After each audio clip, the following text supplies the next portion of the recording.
Welcome here to Converge Media Studios. We got a live show here today, 2 o'clock. I'm sure everybody, if you're on the Twitter sphere, anywhere following news here in Seattle, that you see just now that the Office of Police Accountability has released their findings in regards to the officers that were in Washington, D.C. on January 6th. And so, we're at Converge. Why not do a live show about it? I'm joined right here by the wordy and nerdy Kevin Schofield. What's up, man? Hey, Omari. You give me more than a hey. It's great. This is my first live time in the studio. This little is. Nervous. You know, this is your first time in studio. You know, usually with over COVID, it was always virtual meetups. Yeah, but now it's great to be here. Thanks for inviting me on. All right, this is good too. And people who watch the Boarded Update show, this is a different orientation of cameras, so we're working at it. So the breakdown is this, and let me find my camera. This is my camera right here. There we go.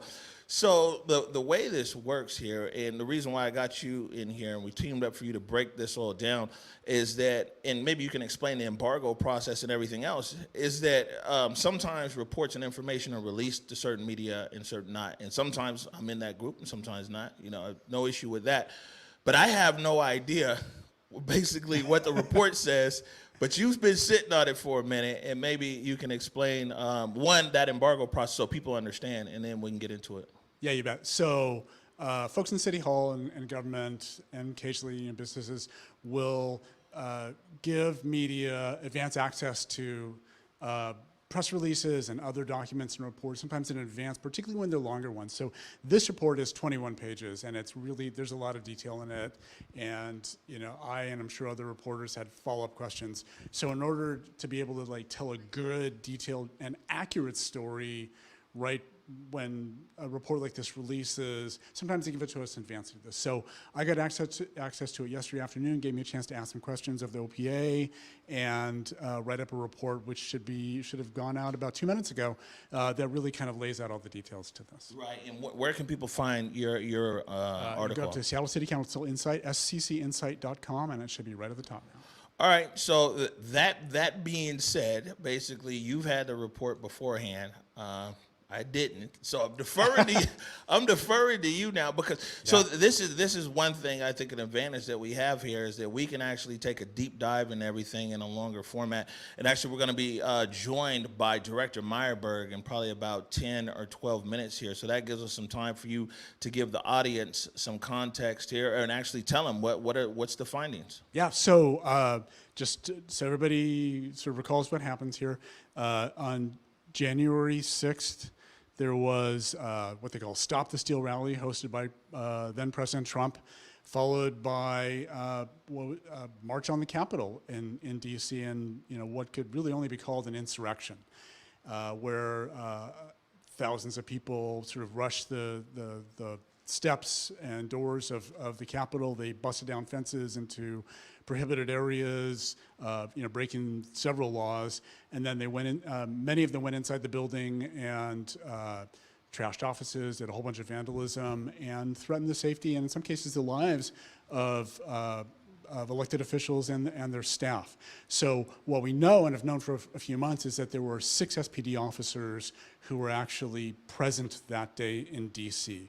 But we didn't know the details of what exactly they had done and where they were. And that's what the OPA, under Director Myerberg, who's going to join us, as you said, in a little while, has been investigating for the last 6 months. So today, this afternoon, they released their results of their investigation and the details of what these 6 officers were doing.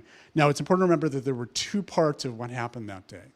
There was what they called the Stop the Steal rally, which was down at one end of the mall, if you've ever been to DC, where they had a stage, there was a large crowd of thousands of people, and several speakers, including at the end, then President Trump, spoke to the crowd. And then after Trump finished and the rally ended, that's when a large set of people marched down the mall to the Capitol and the insurrection started. Those are really sort of 2 different parts. And we could have a long discussion about whether it's appropriate for the SPD officers to be at the rally itself. And we're going to get into that later. We're definitely going to get into that. But really the focus of OPA's investigation is what happened at the Capitol, the insurrection part of that, where there was very clearly, very patently illegal stuff going on, and they wanted to find out to what extent were the officers involved in that. So we'll come back and we'll talk about rally. So there were 6 officers they looked at. 2 of the officers they found were definitely illegally trespassing on the Capitol property during the insurrection. They were witnessing illegal events happening, and they did nothing about it. So they actually, the OPA sustained 3 sets of charges against them. There were 3 of the 6 officers well, I should say first, all 6 were at the rally, and that's clear. All 6 have admitted they were at the rally.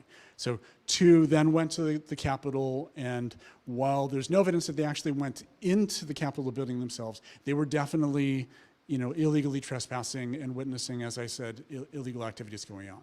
So another 3 went to the rally. Then they said they went to lunch and then went back to the hotels.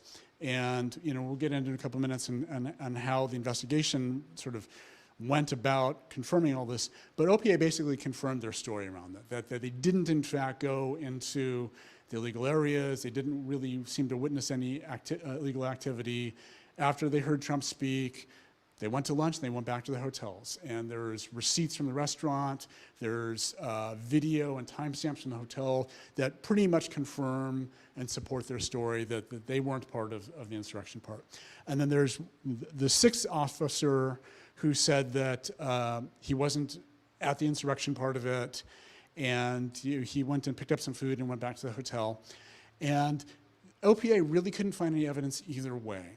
They couldn't find evidence that he had been at the insurrection, but they couldn't find evidence to corroborate his story. They did not. So they deemed that one inconclusive, which sort of tips in his favor, right? They've like the same standard that all of us face, where you're innocent until proven guilty, unless they can prove that like really this happened. So there's out of the 6, sort of sum up, 2 definitely did illegal stuff and witnessed more illegal stuff and did nothing. 3 were pretty much exonerated, and 1 it was just sort of inconclusive. Right, and so that's the totality of the finding is that so the 2 officers that were actually there on Capitol grounds. What are the findings against them? Yeah, so they said, we were farther out. We didn't see any signs saying that this is a prohibited area. We didn't sort of go over any fences or around anything. We thought we were fine, and we didn't see any illegal activity. But as part of the OPA investigation, OPA sent 2 of their supervisors to DC to visit the hotels, to talk to Capitol Police, to talk to FBI, to go verify restaurants, basically verify their whole story.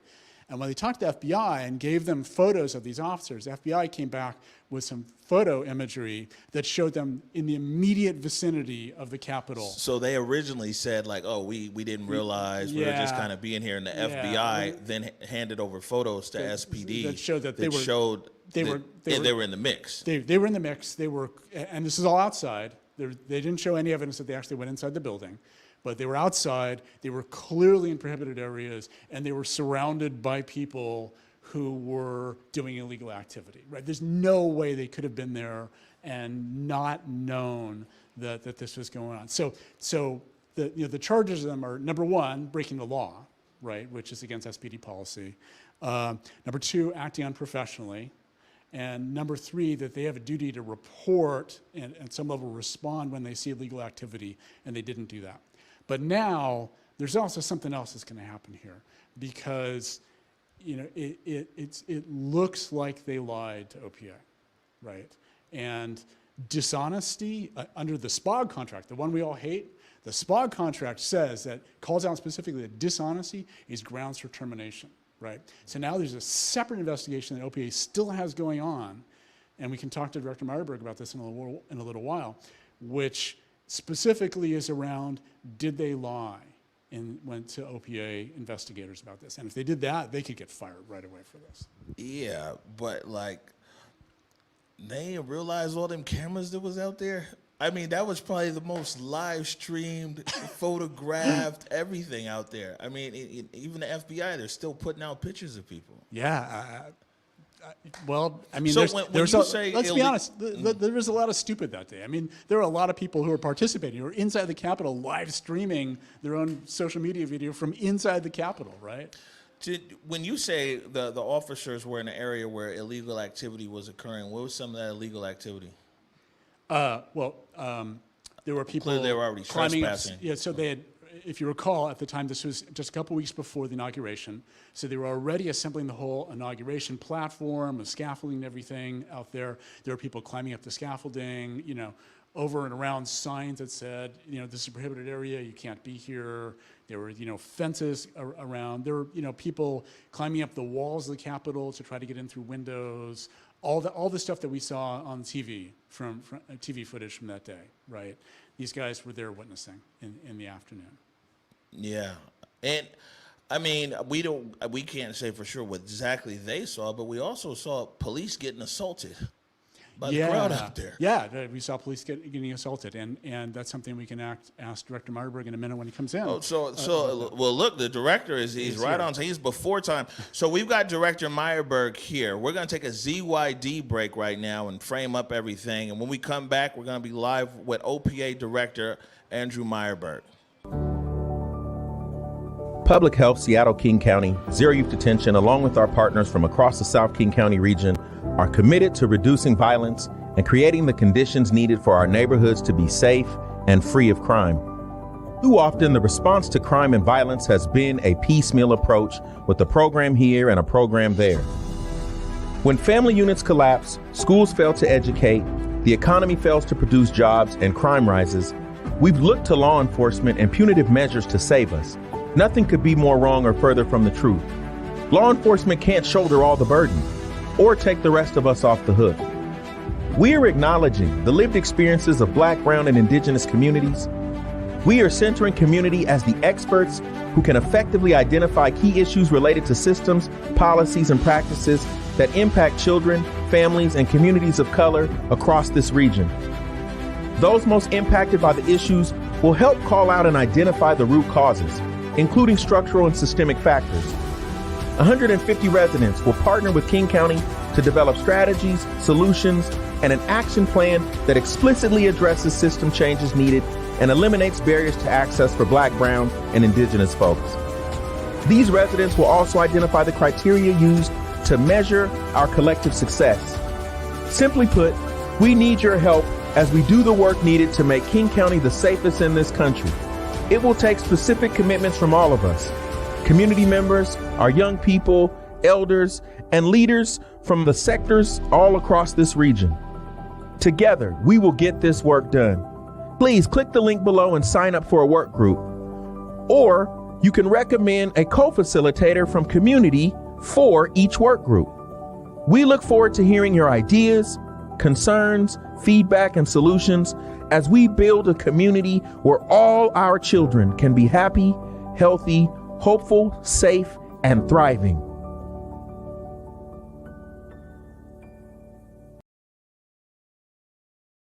There we go. Welcome.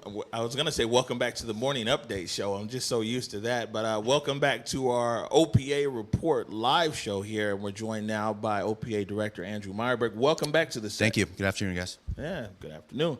I'll let you kick it off, Kevin. Okay. I know you had some questions. So this is a 21-page report that your team put out today. I just was curious about sort of the effort that went into this. Can you tell us a little bit about like how many people in your office worked on this over the last several months? So we had, with most cases, we have an investigator who's assigned. So there was an investigator assigned to this, but we had a lot of work that was done by both of our civilian supervisors. They're the ones that went to DC and did a site visit to DC and the investigation there. A number of admins, other staffers reviewed video. This was kind of a team effort. And then obviously our policy and community engagement and communication side then rolls everything out at the end. So you mentioned you had two of your civilian supervisors go to DC. Yeah. Tell us a bit about what they did there. So we initially had issued subpoenas to hotels and to other entities to try to start to get records to figure out where were people and when were they there. But I think what we realized pretty early on is we really had to see first of all, to see the mall, to see the layout, to talk to law enforcement officers that were working on that day.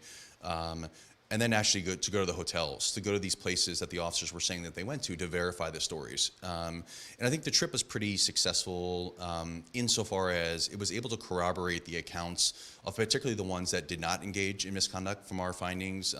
We were able to find out, okay, we talked to bar restaurant staff, and they were able to verify that these folks were there at the time. We were able to get receipts. We were able to get hotel records that showed swipe in and into the rooms. So. But I think most compelling, again, was talking to the law enforcement officers, both from Metropolitan PD and from Capitol Police, who were there, right, on duty at the time, what they saw, what they felt, what they heard. Because ultimately that was really relevant evidence when the officers were saying, the two who received sustained findings were saying, well, we didn't know we were trespassing. And I think we were pretty easily able to, with like that testimony, what we knew about the timeline, the video that we had seen, and plus the two video stills, collectively, we were able to say, it's not credible. So let's talk about the two with the sustained findings. Yeah. You found that they were in the immediate vicinity of the Capitol grounds, but didn't go into the Capitol itself. How did you determine that? Yeah, so we actually don't know whether they went into the Capitol. What we can say is that we don't have any evidence right now that indicates that they did. What ended up happening was that we were working, coordinating with the FBI to, obviously they have access to different things that we don't have access to. So we were wondering whether they had identified either by phone numbers or by photographs or by images any of these officers in the immediate vicinity of the Capitol. And eventually in June, what we got back was a notification from the FBI that while the search of the phone numbers didn't have any results, they did find a video of which two of the officers were captured in the video as being kind of in the immediate vicinity of the Capitol. So we didn't get the video because the person who took the video is under criminal prosecution right now. We're still hoping to get the video, but the stills, you can see they show two vantage points, but you can see that there's people scaling the walls, there's people scaling the scaffolding. They're within feet of the Capitol walls. So really, this isn't a case where you were about 100 yards away by the reflecting pool and you can say, well, I didn't know. There was no signs. There's no barriers. Like, they were there. Any law enforcement officer, anyone would have known based on what you were seeing that was improper and illegal. So one of the other findings you have in the report is that these two were witnessing illegal activity and did nothing about it. So Yeah. can you tell us a little bit about what is actually their responsibility under SPD policy? Yeah, I mean, I don't know that there was an actual policy for them to do anything. I think where that really plays in for me is on the professionalism, right? Is to say, did their actions, and again, what I want to be super clear about, and I've said this to a lot of people that have asked, is that we're looking at conduct, not speech. Like, that's a big defining line for us because, the speech is largely and almost absolutely protected by the First Amendment. So what we're really looking at is their conduct. So for me, it goes to the professionalism allegation. It's, you're sitting there as law enforcement officers, you're seeing what's going on, you're doing nothing, you're saying nothing, and you're just watching this occur. And this is really, for most of us, I've never seen anything like it before. And the fact that you would do nothing is pretty disturbing. So you talked a little bit about the three that you found, weren't weren't participating in it. Do you feel reasonably confident that you've accounted for all their time in the day? Yeah, we feel reasonably confident. I mean, we can map out. So it's interesting. To named employee 5 and named employee 6 were the only two that we were actually able to find on video. So during our own review, we actually located them in a non-restricted area, but it was correlated with where they said they went after the rally. And all three of them left the rally early. They were there for about 5 to 10 minutes and then left. But then we can track their steps. So like we can track where they went from the rally, then we can track where they went to the bar and restaurant because we talked to the staff, we interviewed the staff, then we can track that they went to a drugstore and bought things from the drugstore, then we can track when they checked into the hotels. So we know just by their steps, which are, consistent with their interviews, that they didn't engage in a violation of law. Okay, and there's one more that you said was inconclusive. For the named employee 3, so we think that where he was situated was somewhere by the reflecting pool. And the way that the restricted zone worked that day was it really was a huge zone that went all the way up the mall, up to the reflecting pool, and then cut off by the reflecting pool. So we think it's possible that he was in technically a restricted zone by the pool, but we just don't have any evidence that conclusively establishes that. Like he's not in the photograph with the other two, they don't place him there, there's just no evidence that we have that puts him in that direct vicinity. So it's unsatisfying, I think, for us, for community, for the officer, but we just can't prove it one way or the other. Okay, so just let's come back to the two officers that you sustained charges against. You say in the report that their testimony to you, to your investigators, was simply not credible. Yeah. Can you talk a little bit more about that? Yeah, I think when we were assessing their testimony, I mean, again, their fundamental defense, right, was that yes, we may have been trespassing, but we didn't have intent to do so because we wouldn't have known that there was a restricted area. So from our perspective, when you look at the totality of the circumstances, again, what we're hearing from the law enforcement folks that were there, from MPD and from the Capitol Police that were there that saw what occurred, when we look at the video, when we know the time frames of when entry was being made into the Capitol, when we can see around them, based on the photograph, that there are people climbing the walls and the scaffolding and that they're immediately next to the Capitol, all those things together really, for me, diminish the credibility of their statements. And I'm not going to impute any motives to them as to why they said what they said, but it's just not credible when you look at the totality of the evidence. So my understanding from talking to the spokesperson from your office is there's potentially more consequences for them for giving evidence that is potentially untrue. Yeah, it's just like the named employee 5 who did not provide documents when requested. We'll do a separate investigation into insubordination and failure to cooperate. We'll likely be looking into named employees 1 and 2 for dishonesty. Did they lie to us during their OPA interviews? But that's all done in a separate case. Okay. Now, you mentioned named employee 5. He, as you wrote in the report, when you basically ordered them to turn over personal documents about their activities that day, receipts and bank statements and things like that, he refused. So tell us about that and sort of what the consequences are for that. Sure. So we had issued an order to all 6 officers to provide documentation to us. And really what we wanted to know is we wanted to establish, where are you? When you're giving us this account of where you are, but can we establish with evidence where you were? So initially, 3 officers refused to comply. 2 later agreed to provide us with the documents, but named employee 5 was the one that did not comply. And I think from his perspective, I think he went with the union's argument, which they believe it's an unlawful order. So the union then filed a grievance against us and the chief, because the chief basically said OPA can issue the order, the union filed a grievance.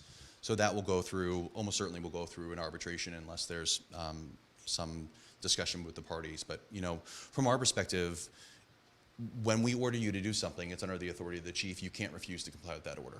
Right. So, yeah. So SPOG, the police officers union, my understanding from what you said in the report, actually went to the chief and asked him to basically refuse your order.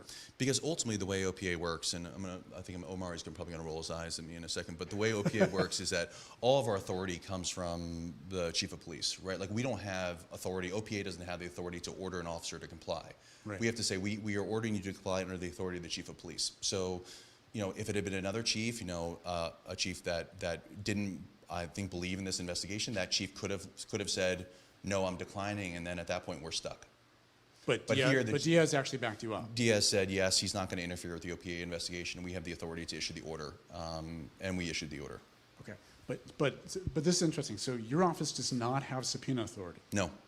So let me caveat. We have subpoena authority but not for officers, right? So for example, when we got the hotel records, right, we were able to request those via subpoena. Okay. We had a prior case where we requested a person's phone records, and we were able to connect it to an officer who was buying drugs, right? So we can subpoena, but we cannot subpoena the personal effects or information from police officers. So our remedy in that situation, because we can't subpoena it, is to order it, right? It's to say you are required to comply as a result of SPD policy. You must comply with our investigation and cooperate. What would it take for you to get subpoena authority? Well, yeah. I've been sitting there just so everybody Yeah, knows sure. here, right? So you got the OPA director here, and Kevin Schofield of SCC Insight, and so of course there's the OPA director, there's OPA, and Kevin, like we explained at the top of the show, you've seen the report because you got it early. I haven't seen the report, so you have questions based on the report, and I'm just explaining to others like, "Oh boy, he's so quiet," but because you've seen the report, I haven't seen it, but we wanted to get this information out quickly. Not getting too far afield, but when you talk about what would it take for subpoena power, a lot of powers, at least my understanding, is that OPA was supposed to have a lot more teeth and OIG, but it was negotiated away by the city when the city negotiated with SPOG. So the idea was that OPA would have subpoena power, right? So in the 2017 accountability ordinance, OPA had subpoena power, like unfettered subpoena power. And then what was negotiated was that OPA with SPOG, right? OPA had subpoena power for non-SPD officer information and documents, but not for SPD officers.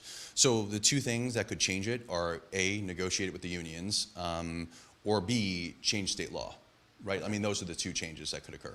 Okay. Thanks. And if you can't negotiate with the unions, obviously, then you could go to interest arbitration and you could work it out that way, but that would be the ways. Okay. So, we spent a lot of time, and really the focus of your report has been what happened at the Capitol and the insurrection and all that. Let's talk about the rally part for a second. So, because you wrote some really interesting stuff in the report about, clearly you sort of, I guess I'd say you have some conflicted feelings, or certainly some deep felt feelings about the fact that these 6 officers all were at the quote unquote Stop the Steal rally, and and the whole question of, is that something that we think should be okay for police officers? Yeah, and I think that was probably, I mean, frankly, the findings, once we had the photographs, the findings for the sustained findings weren't hard, right? I mean, it's just the evidence is what it is, and you violated the law.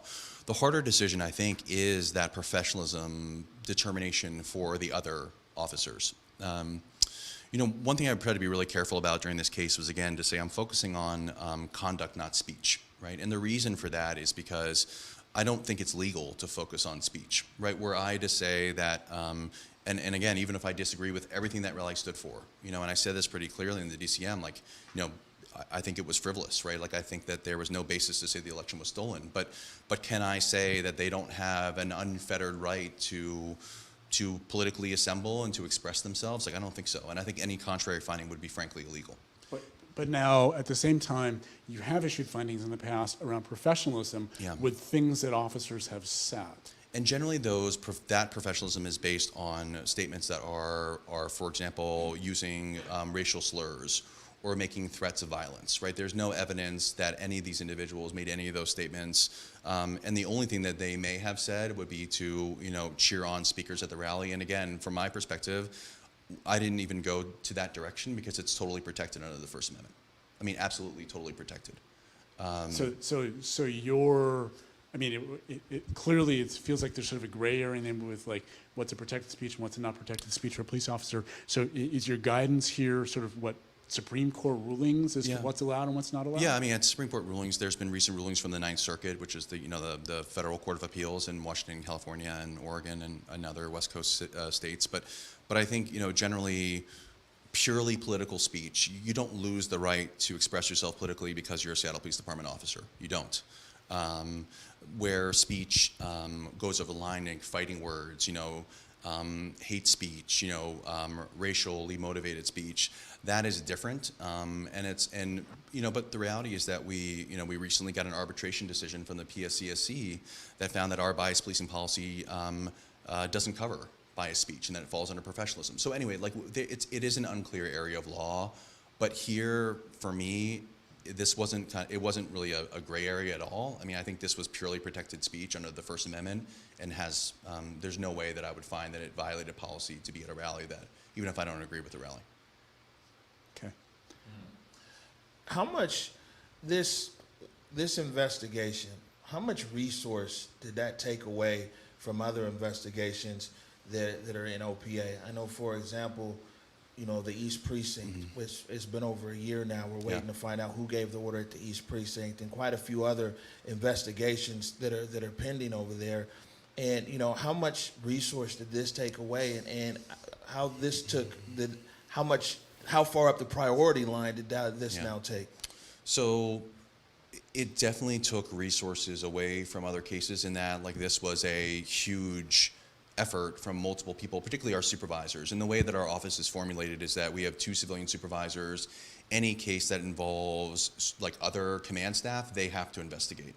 So any other case that has, you know, for example, a former chief or an active chief or a captain or a lieutenant can only be investigated by these 2 people.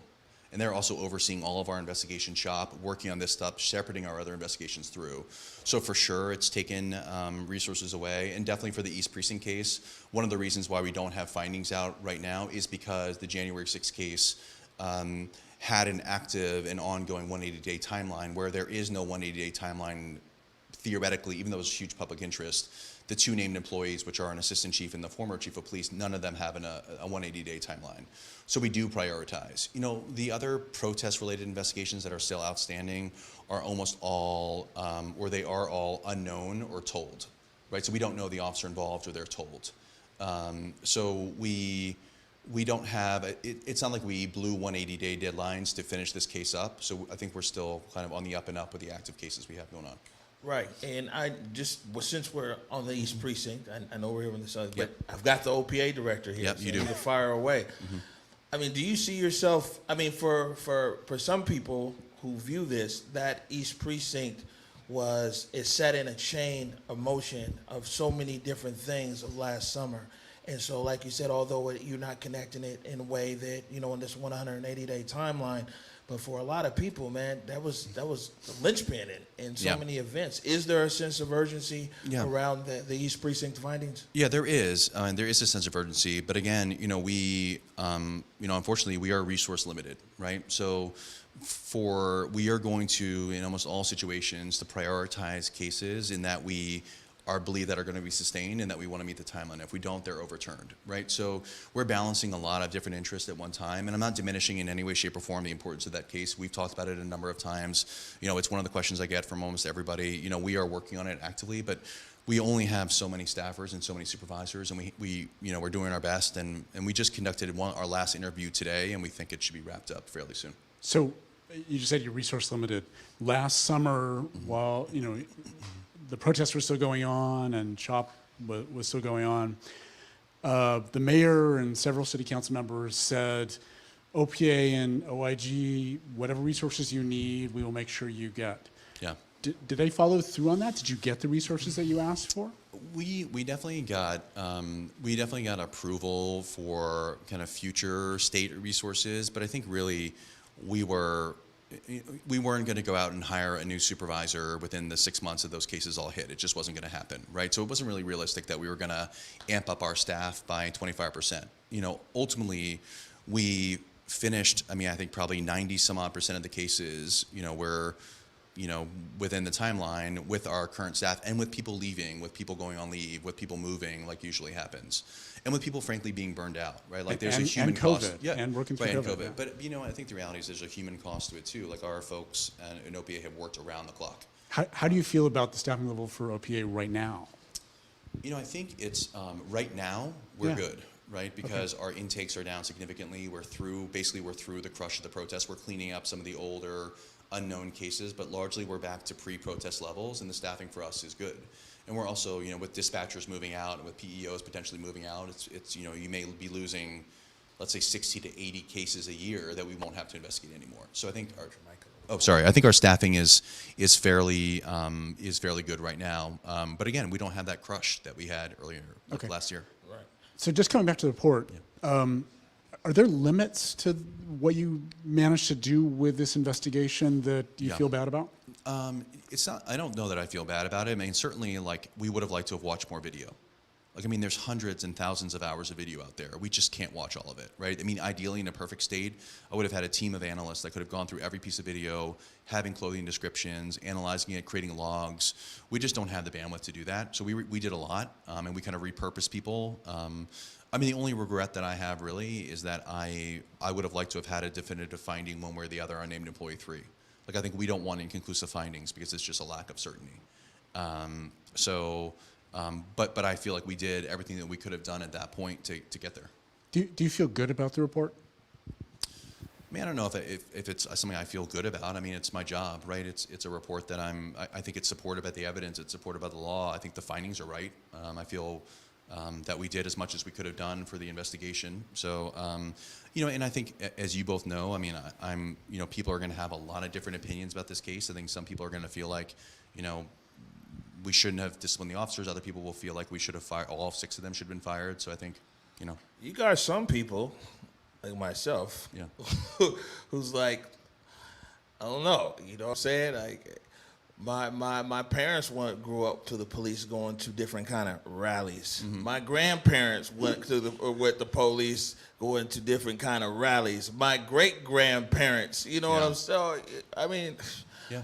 I got a question for you here, Yeah. though. It's like, and this does go back to the protest case, but it also goes back to your relationship with OIG and Office of Inspector General. Is that I believe it was the findings around when the protesters were at SPOG headquarters, Yep. and OIG failed to certify some of your findings and said that the OPA, paraphrasing here, that the OPA appeared to enter into the investigation with a bias towards an outcome towards the police. Yeah. I mean, obviously, so every investigation that we do goes through the OIG, and they certify 96% of our investigations, and 4% don't get certified, right, for whatever reason. Either they're not thorough, not timely, not objective, or a combination. That was one that was not certified. All the objections that were raised by the OIG, I don't agree with all of them, and they're all addressed in our file and in our in memos to the file. That's all publicly available. So, again, there's going to be disagreement between us and the OIG. I think the fact that it happens in 4% of cases is a good thing. But I'm sure some people will say that that means we're too much in lockstep. So I think we'll be criticized either way. I mean, I don't think we came to it with any bias. I think we investigated a huge case with one investigator because we were so swamped. And of course, we're going to miss things. It's not a perfect investigation, but all the cases come through me at the end of the day. So I don't agree that there's bias. And again, like, the reviews of cases are subjective, right? I mean, it's their opinion about our case. We don't share the opinion, but that healthy tension is part of the system.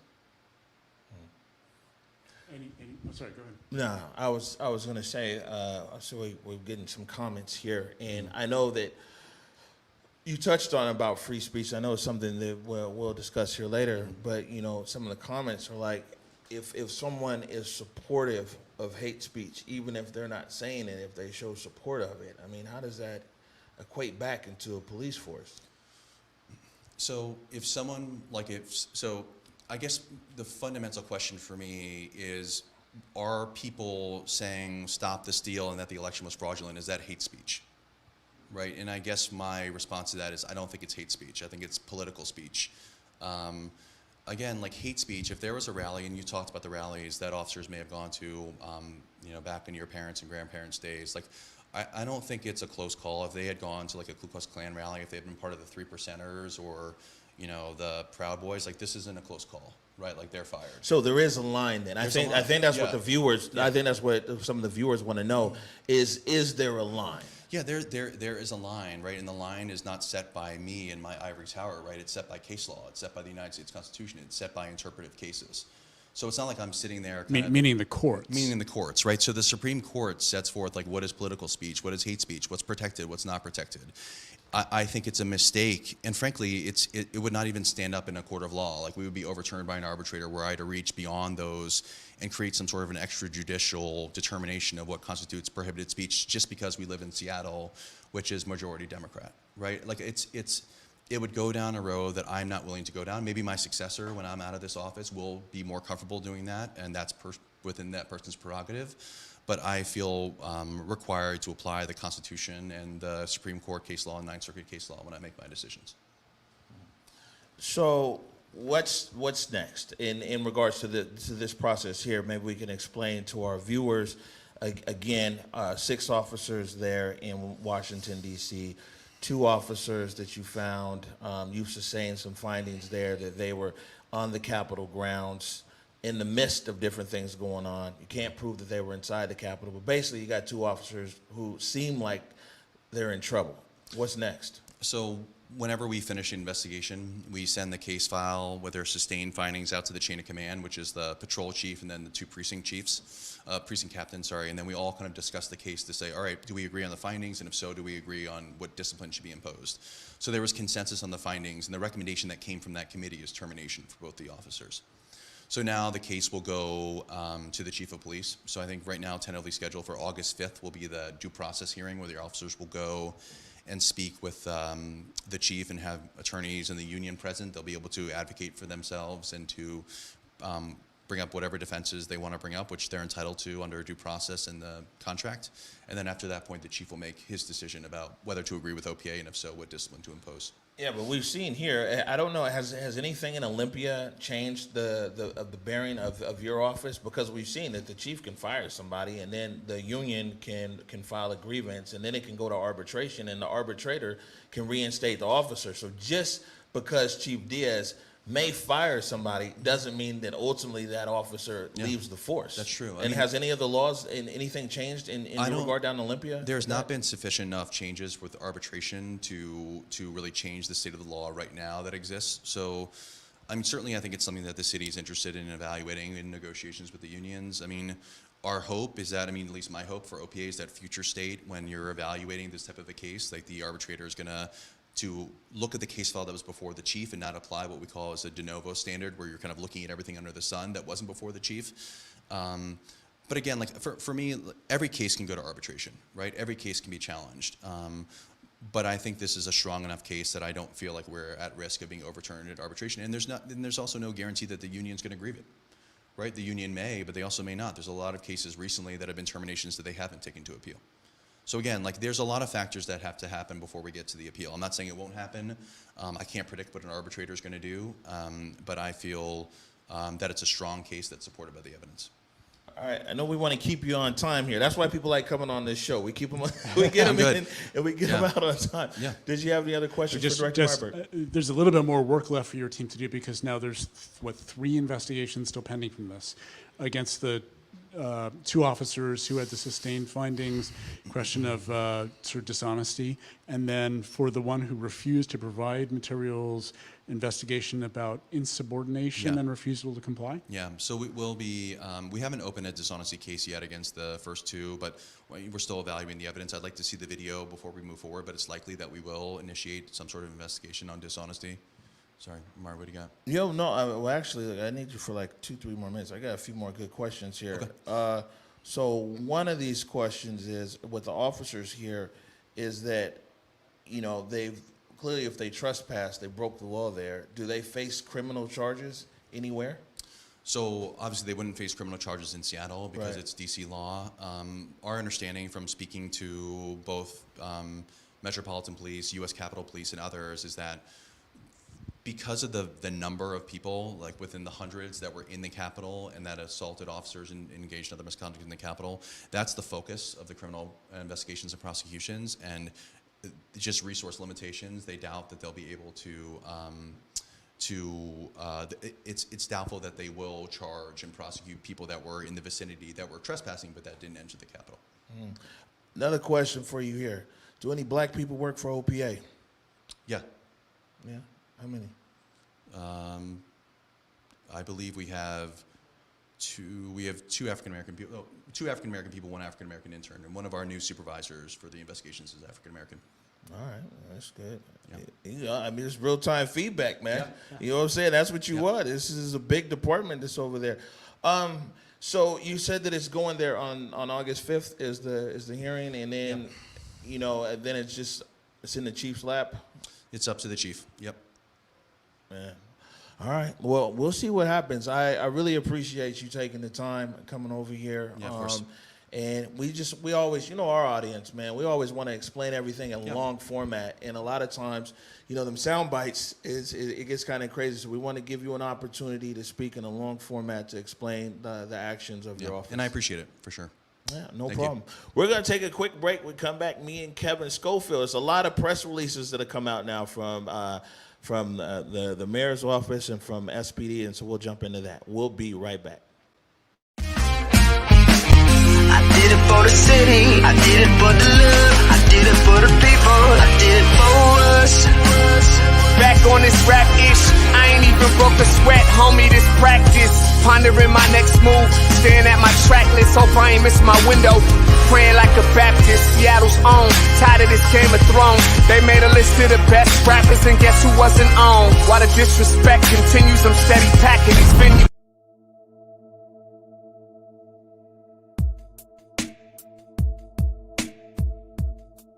Converge Media produces culturally relevant content for Black and urban audiences. Our coverage is raw, transparent, and objective, praised by community leaders, government officials, and residents. Support Converge Media today via Venmo, Cash App, or PayPal at Converge Media.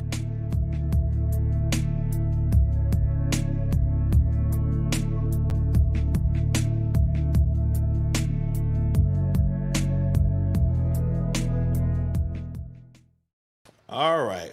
Well, I keep wanting to say welcome back to the Morning Update Show. While I find these emails here from these elected officials and appointed officials in our city about this case, maybe you can share with the audience some of your takeaways here with the conversation with Director Myerberg. Yeah, one of the things for me was just looking at the report and reading the detail that they did take this very seriously. You get that feeling, and we heard that from him. They put a lot of resources on this. They flew people out to DC, and they retraced these officers' steps, going to the restaurants, going to the hotels, getting door swipe timestamp records from the hotel to find out when they came and left their hotel rooms. Watched a bunch of video talking to FBI and Capitol Police. They really tried to put together an accurate history of what these 6 people really did on this, and I think that's important. Yeah, I mean, you're the wordy and nerdy. I know you read the whole report 6 did. times. So, I mean, this is what I'm saying. You find thoroughness in what you read as far as the efforts that were given there. I do. I think it was a thorough job, and every single one of us individually can quibble with the results, and and there's definitely some hard questions that he struggled with, right? And we talked about some of those, and I'm sure in a minute we'll sort of come back to some of those around the rally itself, and how do we feel about these 6 officers being at that rally? Yeah. So we've got a statement here from Mayor Durkin. Statement from Mayor Durkin on the OPA investigation. Unequivocally, Chief Diaz and I have clearly stated that any officer who engaged in unlawful events at the U.S. Capitol should be terminated. Actions at the U.S. Capitol were an attack on democracy and ultimately led to the loss of life of an officer and injuries to many others. Participation by any police officer was a betrayal of the officers who serve honorably every day across this nation to keep communities safe and to protect the rule of law, often at risk to themselves. This investigation shows the strength and importance of Seattle's independent oversight. The Office of Police Accountability, OPA, conducted months of a detailed, thorough investigation, and the law now requires a due process hearing before Chief Diaz, who will make his final determination in the next 30 days. So that's from the Office of the Mayor, from Mayor Durkin, on all of this. And we'll pull up SPD here in a second. Well, it sounds like the mayor's basically just restating what she had previously said. Yeah, and what Chief Diaz said, that he was very clear, shortly after the events of January 6th, saying if he finds out any officers participated in it, he was going to fire them. And we'll see if he follows through on that. It sounds like he and the mayor are pretty dedicated to doing that. SPD's got a little bit to it. We'll read it here in 1 second. But, I want to bring up an interesting point here. And, what I'm saying, I know that Myerberg couldn't give insight on it, so it's like, I wouldn't bring it up when he's here. but man, this should tell you, we've been hearing for a long, long time that black police officers inside the Seattle Police Department been catching hell. You know what I'm saying? They've been catching hell inside. I mean, and you know, it makes you wonder. You got 2 officers who were there, you know what I'm saying, on the Capitol grounds. And it makes you wonder, what's the culture, what's the climate like inside of the Seattle Police Department for black officers, for officers of color? It's a different force, but you see over there at the University of Washington, every single black officer over there at the University of Washington has now filed a lawsuit. And, you know, this might be an indication. I know a lot of people are looking at this from one angle, from, you know, various different angles of like, okay, these officers are there and these officers are on the street and everything else, which is like most important because they're impacting the public. But what kind of culture is it inside of the Seattle Police Department that we you know, that's why, because I talk to some of these black officers and they'll tell you, they'll be like, you know, some of the things that they endure inside there, and some of them are on the career path. They're just like, man, I'm going to just get through this. I'm going to transfer out. Some of them ignore it. Some of them whatever. But they got a problem on the inside as well, and the fact that you got 2 officers who were there on the grounds, you know. And 6 officers who went to the rally, the Stop the Steal rally, right? Yeah. You know, how many, we don't have any data on this, but, you know, you could certainly ask how many other officers wanted to be there for that. Right. Yeah, and you know, so I think that these findings present an opportunity, you know, to look beyond just the findings and to really, you know, take a deeper look into actually what's going on inside of the department.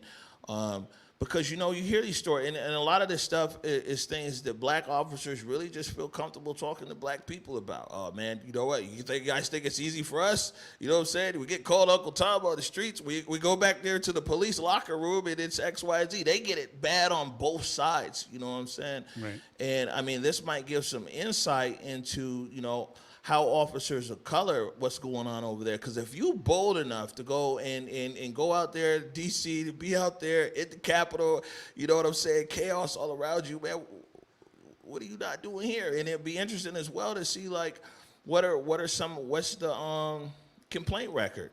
Yeah. Yeah, you know, they're awfully insular. I mean, we just don't hear about what the culture is inside of SPD.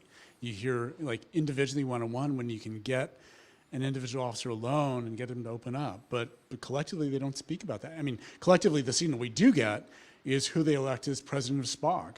Yeah, well, exactly. And then also, I don't know how something works internally. And I guess maybe next time we talk to Myerberg or our Chief Diaz is like, you know, are complaints that are filed, you know, internally, maybe some of these things, a lot of things never make it to the public. It's the nature of these contracts. Right. You know? Yeah, and, you know, folks like us do, you know, public disclosure requests, but, you know, you don't know what you don't know to ask for. Yeah, what you don't know to ask for. So it would be interesting here to really see, like, what is the culture inside the department, especially for officers of color. And one of the questions that you know, comes up for me is, you know, we saw, and this is something you and I were talking about last night, just coming back to the president of SPOG, right, as a signal of, like, who do they think is their leader and their spokesperson. You know, a couple of years ago, after the whole police accountability legislation thing went through, they elected Mike Solon, a hard right guy, as their president and spokesperson. And he's been very much out there in public driving a hard right message about Seattle Police Department and SPOG and setting the tone for a culture among SPD. Now, you know, I have to ask, after last summer and after, you know, January 6th and the, you know, the findings released today, if SPOG were to go vote on, you know, president today, if there was an election today for their union, would Solon get reelected? Yeah, you got to remember, Solon was elected by 70%. So 70% of the officers he didn't Solon. Squeak through. No, he didn't squeak by. It was a blowout. Yeah. You know, and he defeated Stuckey. Stuckey was actually a black guy who was there previously, and you know, 70% is there. So I remember one time during the protest, we were over there on the protest line talking to the officers about this 70%, 30%. So we were like, so were you a 70% or 30%? And the officer was like, well, it just depends what day of the week. Sometimes on the 70, sometimes on the 30. Got the statement here from the Seattle Police Department regarding OPA's completed investigation of officers in Washington, D.C. on January 6th. The Seattle Police Department has received OPA's completed investigation into complaints brought against 6 XPD officers who were determined to be in Washington, D.C. during the insurrection. Chief Diaz has been clear he will hold accountable any SPD officer in the insurrection, including disciplinary action up to and including termination. Due process for public personnel who hold a property interest into employment is governed by both the state and federal law. For transparency of process, they put a chart here. Man, you got a flow chart and everything. The chart sets forth and steps required to ensure legal disciplinary action. While we hear a call for swifter action, the consequences, as we have seen around the country, of undercutting due process serve only to undermine accountability. In accordance with the steps set forth above, to ensure due process, Chief Diaz intends to issue his disciplinary decision within the next 30 days. Chief Diaz will not be providing any interviews, press availabilities about this at this time. Yeah, he has to make sure that he doesn't prejudice himself. So legally, what's required at this point is he has to hold what's called a Loudermill hearing. And if you look, you can Google Loudermill hearing, and you'll get sort of a description of this. And basically, based upon a U.S. Supreme Court ruling, any civil service employee, if they're faced with termination or discipline, has to be given a chance to have a hearing with their employer, the person who's going to make the final decision on that, so they can state their own case and refute the evidence against them, right? They're guaranteed as a right that hearing, right? And then after that hearing happens, Chief Diaz will be able to make his decision about that. And then, that can go to appeals, right, through all the process that we've talked about. This may end up being, the Adley Shepard case version 2.0, right? We'll be back on the force in 2 years. We've already heard. We've already heard from Director Myerberg that SPOG has filed a grievance over the fact that Myerberg ordered them to produce personal documents. SPOG tried to son Myerberg. They was like, yo, son, you can't be ordering us around. He had to go to the chief. Yeah, so. Oh, man. And, for me, just on the real level, man, it's some of this stuff is, I'm just upbeat in the system. Some of this stuff is not a surprise. Some of this stuff that we see here right now are things that, this is just what people now are seeing because of technology and live TV and people streaming and everything else, man. The fact that this insurrection that occurred there in Washington, D.C., and especially these 2 officers that were there at the Capitol, clearly in violation of everything else, man, this isn't a new story for us. This might be a new story for, other people watching in Seattle and everything else. Most people in my neighborhood, when I talked to them about this, they were like, And you raised it earlier a really good point, which is, there is a long history of police officers going to rallies, right? And including, going to rallies wearing white hoods. Yeah, this is what I'm saying is it's just a boldness now. Now it's like, man, you know what? We're going to take our rally from out the woods. We're going to take it there to the Capitol. We're going to try to overthrow the government and everything else. But, this isn't new to us. This might be new to everybody else. But, at the end of the day, this is where the process is at. I think OPA put probably a tremendous amount of resource that's taken away from the East Precinct. And when I talk about East Precinct, and I know that they have a different timeline that's there, but who gave the order at the East Precinct, that set in place so many different events that impacted this city and everything else. And I think that, man, we have to keep the pressure on, a sense of urgency. We need to know who gave the order at the East Precinct, amongst so many other things that are there, too. And there was one question I didn't get around to. I got to follow up with him about the guy who got the overtime, $200,000. I'm saying it. So people, what I'm saying is there's a lot of people whose interest about police accountability, because they already knew what was up with this, they're interested in other things for OPA to report on. Myerberg's got a lot on his plate. He's got a lot of things to go investigate right now. Yep. We're at the top of the hour, Kevin. Any last words for our audience here around this case, this findings, everything else, how they can find you, read up on your good stuff? Yeah, you read it on my stuff, sccinsight.com. You know, this is a meaty issue, and there's a lot of nuances. You know, we spent some time talking with Myerberg and a little bit back and forth about, you know, how we feel about officers going to political rallies, right? And the First Amendment rights that are tied up around that. First Amendment rights are generally, you know, in place not to protect the majority, but to protect minority positions and minority viewpoints, right? And that includes racial minorities, but includes other kinds of, you know, minority viewpoints as well, right? It certainly protects religions, small religions and large religions, and yet there are limits to all that. And where we draw the line for those limits are incredibly difficult questions to answer. Yeah, no, I mean, for sure. I don't want anybody infringing on my rights, but also I'm not a public servant. Well, we serve the public, but in a different way. Yeah, But you know what I'm saying? I haven't taken an oath to serve the public either. And you don't have a license to fire a gun Yeah, at people. I right? don't have qualified immunity. Right.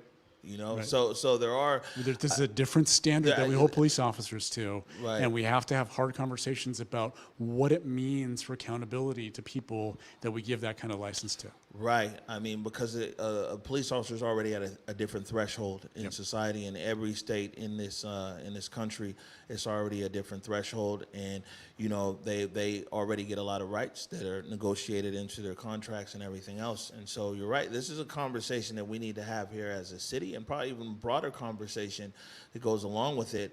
That, you know, if you're in this profession and this is where you're at.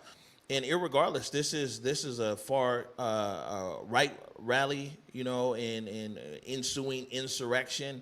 You know, the same thing could be said far left. Anything else is like, you know, where is a line that's going to be drawn for people who that we hire to police? Right. So, Kevin Schofield, brother. Amari Salisbury. Man, I appreciate you taking the time. Thanks everybody for tuning in. Man, we're gonna get out of here, and we're gonna leave all the media madness to everybody else. I'm glad that we're able to do this today because tomorrow's Feel Good Friday, and I'm not gonna be bogged down by no OPA report or nothing. We're kicking it on the waterfront tomorrow at Pier 62. You guys are all welcome to come down 11 a.m. It's Feel Good Friday. I'm leaving this baggage right here because you know what? It's been here for hundreds of years. It ain't going nowhere. We're going to have a good time tomorrow. Until tomorrow at 11 a.m. Peace. You got to hit him with the peace sign. Lift every voice and sing till earth and heaven ring. Ring with the harmonies of liberty. Let our rejoicing rise as the listening skies. Let it resound loud as the rolling sea.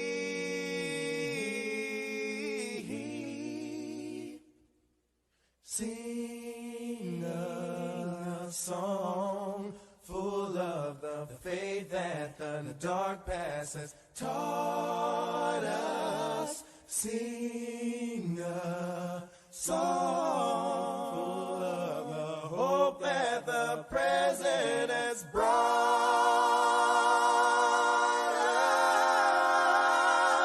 us.